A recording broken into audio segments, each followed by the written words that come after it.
అనమాట. నేను అందరినీ ఆహ్వానిస్తాను, మిమ్మల్ని కూడా ఆహ్వానిస్తాను. మనం ఒక చోట చేరడానికి ఒక అవకాశం. మన సాంగత్యం చూసినప్పుడు మన స్ట్రెంత్లో మనం ఏం చేయొచ్చు అనేది దారి వస్తుంది. తొగట వీర క్షత్రియ సంఘటన అన్నప్పుడు ఇంకొకరికి బాధ పెట్టడం కాదు, మనల్ని మనం అభివృద్ధి చేయడము.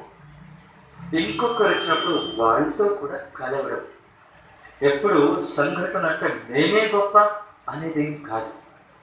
అందరితో మనము మన చరిత్ర, మన గుణము, మన దేవాలయము, మన సమాజాన్ని అభివృద్ధి చేసే ఒక సంకల్పం.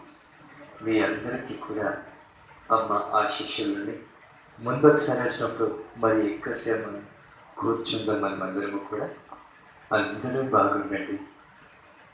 సతతము ఆధ్యాత్మిక భావనతో మనం ఏం చేస్తే కూడా అందరికీ మంచిదే కాదు, ఇంకొకరికి బాధ కాదు. అటువంటి జీవితం మీ అందరిది కానీ మీ అందరి పిల్లలు పరివారము సుసంస్కృతంగా జ్ఞానవంతులుగా ఉంది. మనము కూడా ప్రతిరోజు కొత్త రోజు, ఈ రోజు ఉన్నట్లే రేపు రోజు కాదు, ఈ రోజుకి మంచిగా రేపు రోజు ఉండాలి అనే భావనతో మీరందరూ ఆశిష్యంతో నా మాటల్ని విరమిస్తున్నాను. ఓం శాంతి.